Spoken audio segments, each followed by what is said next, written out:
Well, it's time to move on again, and I'm going to invite you in to join me as I continue into two paintings I've already started doing the foundations to. As you see here, I'm doing a woodland one with the trees towering up above us, pine trees in a wood in Vienna. And then I'm going to go on to one of the Scottish ones like this again, which is very raw and brecht and rough and has all the swirling clouds and the textures of the seaweed and so on over the Scottish loch. So the woodland one I wanted to be very magical, almost fairy tale, with the pink light and blue light shining down through between the trees and then gradually coming into the greens and then into the warm colours of the leaves and so on and pebbles in the foreground. So a very magical one and a very delicate one, a very fairy tale one a bit like a fairy story, fantasy, and then another one which is much more powerful like this. So you can just follow me through these as I paint them.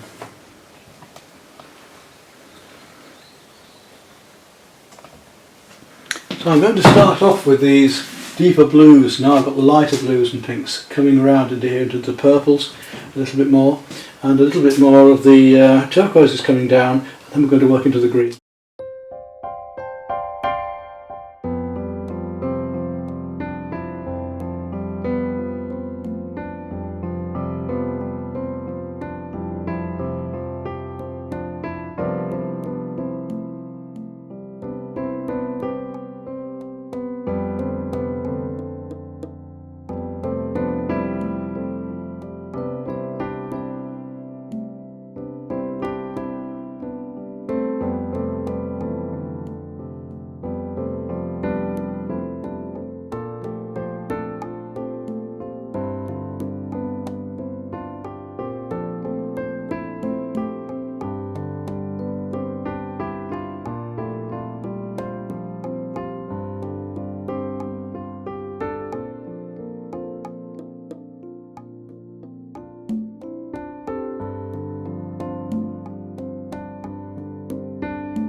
Well, there we are. I'd say I've about done that one for the moment. We'll look at it a bit longer later and see.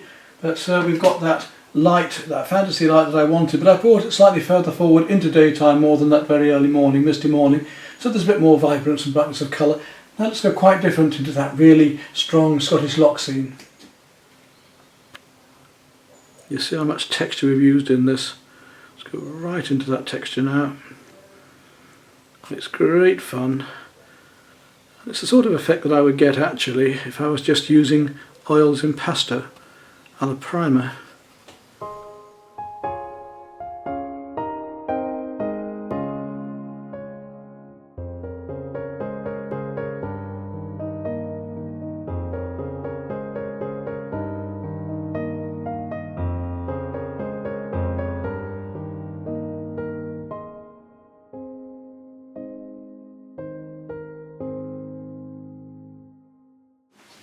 As I was saying to somebody earlier on YouTube, when they were looking at the amount of texture, I said it's not about recreating a photographic image.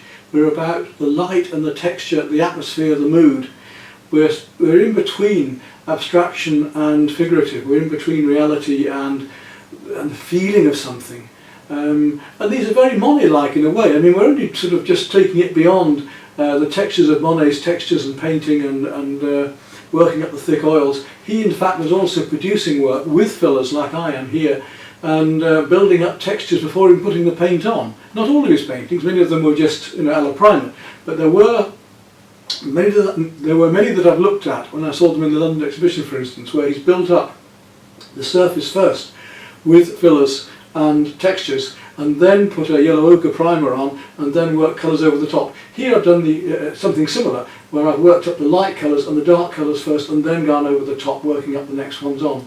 You see the difference here in the colour hues, the keys of colour. The cool colours are blue colours here, and then coming through from the cools gradually warmer and warmer here to get the effect of light coming through. Let's go now on to this big beach one then.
Right, well there we are then, another one bites the dust. That's 2 in a day. Although of course it took us a couple of days to do all the background and all the texturing to start off with. But I love these textures, don't you? They look so real and tactile, and the reflections work so well in them.